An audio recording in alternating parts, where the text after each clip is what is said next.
नमस्कार, स्वागत है आपका हमारे चैनल नेक्स्ट 9 स्पिरिचुअल में और मैं हूं आपके साथ श्रुति। आज हम अपने इस रिपोर्ट में बात करने जा रहे हैं कृष्ण लीला की। तो चलिए आगे बढ़ते हैं। पिछले वीडियो में हमने बताया था श्री कृष्ण के जन्म की बातें बताई थी आपको। तो चलिए शुरुआत करते हैं। बता दें आपको कि वसुदेव जी ने बाल कृष्ण को सुपड़े में रखकर नदी पार करने लगे तो वर्षा और तूफान से तो शेषनाग जी ने बचा लिया, लेकिन तभी यमुना में पानी बढ़ने लगा और वसुदेव जी के मुंह तक पानी चढ़ गया।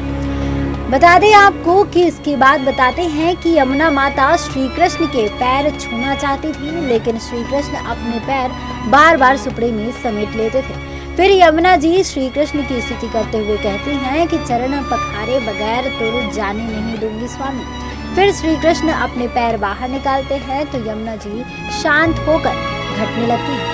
वसुदेव जी रात्रि के अंधकार में बाल कृष्ण को लेकर यशोदा मैया के कक्ष में पहुंच जाते हैं। द्वार अपने आप ही खुल जाते हैं। गहरी नींद में सोई यशोदा मैया के पास वह बाल कृष्ण को सुलाकर वहां सोई हुई बालिका को ले जाते हैं। पुनः कारागार में जाकर वे बालिका को गहरी नींद में सोई देवकी के पास सुला देते हैं। तब योग माया प्रकट होकर उनकी बेड़ियां फिर जस की तस कर देती हैं और कहती हैं कि हमारी माया से तुम्हें ये सब याद नहीं रहेगा। फिर वसुदेव जी भी सो जाते हैं। सभी द्वार बंद हो जाते हैं और पहरेदारों की नींद खुल जाती है। परिचारिका भी जाग जाती है। वह सभी चारों ओर देखते हैं। तभी बालिका के रोने की आवाज आती है। उसकी आवाज सुनकर देवकी और वसुदेव जी की नींद खुल जाती है। वह बालिका को आश्चर्य से देखते हैं। तभी पहरेदार अंदर आ धमकते हैं। साथ में प्रधान कारागार परिचारिका से कहते हैं कि ले लो इसे। वह वसुदेव की गोद से बालिका को लेकर उसे देखकर आश्चर्य करते हुए कहती है, जाओ महाराज को जाकर समाचार दो कि लड़की हुई है। यह सुनकर देवकी और वसुदेव भी आश्चर्य करने लगते हैं। प्रधान कारागार कहता है, क्या लड़की? परिचारिका कहती है, हाँ लड़की। फिर वह सभी जाकर महाराज कंस को इसकी सूचना देते हैं। कंस यह सुनकर क्रोधित होकर तलवार निकाल कर कहता है कि अवश्य किसी ने हमारे साथ धोखा किया है। आज मैं किसी को जीवित नहीं छोड़ूंगा। ऐसा कहकर वह कारागार की ओर जाता है। उसके पीछे पीछे चाड़ूर सहित उसके सैनिक भी पहुंच जाते हैं। वह कारागार में पहुंचकर वह देवकी से पूछता है, क्या ये लड़की है? देवकी कहते हैं, हाँ भैया। तब वह कहता है, झूठ। इस बार लड़की कैसे हुई? आकाशवाणी झूठ नहीं हो सकती। उसने 8वें पुत्र की बात कही थी। फिर लड़की कैसे आ गई? अवश्य लड़का हुआ होगा। कहाँ छिपा दिया है तुमने? तब कंस परिचारिका की ओर देखकर तलवार तान कर कहता है, अवश्य तूने इनकी सहायता की होगी। तब प्रधान कारागार हाथ जोड़कर कहता है, नहीं महाराज। कंस फिर कहता है, यहाँ कौन आया था? बताओ बताओ, हमारे किस शत्रु से मिल गए हो तुम लोग? किसने बच्चा बदली की? डर के मारे प्रधान कारागार कंस के चरणों में गिरकर विश्वास दिलाता है कि यहाँ कोई नहीं आया था। आप चाहे तो मेरा सर काट दीजिए। फिर कंस वसुदेव की ओर देखकर कहता है, वसुदेव तुम तो सत्यवादी हो, कहो तुम्हारा पुत्र कहाँ है? तब वसुदेव कहते हैं कि जब मेरी आंख खुली तो मैंने इसी बालिका को देखा। मैं सत्यवादी हूँ, कभी झूठ नहीं बोलता। यह सुनकर कंस कहते हैं, हाँ तो ये भी विष्णु की एक चाल है जिससे मेरी मति भ्रमित हो जाए। चाहे वह कुछ भी कर ले, लेकिन मुझे मेरे लक्ष्य से हटा नहीं सकता। चाहे किसी भी रूप में आ जाए, वह मेरे हाथों नहीं बच सकता। यह कहकर कंस बालिका को देवकी के हाथ से छुड़ाता है तो देवकी कहती है, नहीं भैया, इस बिचारी पर दया करो। लेकिन कंस नहीं मानता है और वह बालिका को छुड़ा लेता है।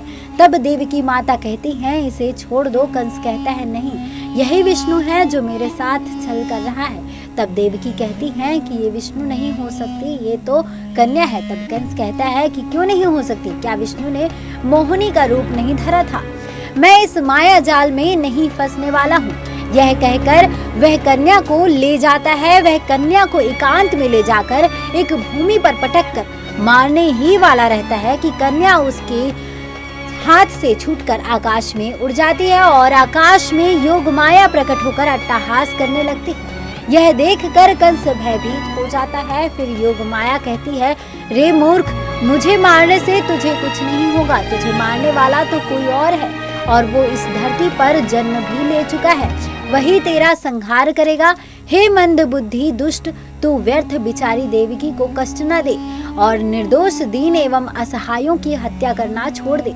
यह कहकर योगमाया अदृश्य हो जाती है। यह सुनकर कंस घबरा जाता है। वह बदहवास होकर वहां से भागता है। वह चाडूर के पास जाकर कहता है, फिर छल कर गया, लेकिन मैं उसे नहीं छोड़ूंगा, मैं उसे नहीं छोड़ूंगा। विष्णु, मैं तुझे नहीं छोड़ूंगा। उधर आकाश में सभी देवता योगमाया की स्तुति करते हुए कहते हैं कि हे देवी, इस धरती पर आपका कार्य समाप्त हो गया, अब आप हमारे अमरावती धाम में पधारें। तब देवी योगमाया कहती हैं कि हे देवराज, अब मैं देवलोक में नहीं जाऊंगी। अपने स्वामी की आज्ञा से मैं भिन्न भिन्न रूपों में इस धरा पर रहूंगी। भक्तजन जिस रूप में जहाँ मेरी स्थापना करेंगे, उस रूप में मैं वहाँ वास करूंगी और समस्त जीवों का कल्याण करूंगी। मेरी पहली स्थापना विंध्याचल पर्वत पर आपके द्वारा होगी। देवराज इंद्र कहते हैं, जो आज्ञा परमेश्वरी। उधर माता रोहिणी अपने पुत्र के पास नींद में सोई रहती हैं। बालक के रोने पर उनकी नींद खुलती है। वह रोते हुए बालक को माता यशोदा के कक्ष में ले जाती हैं।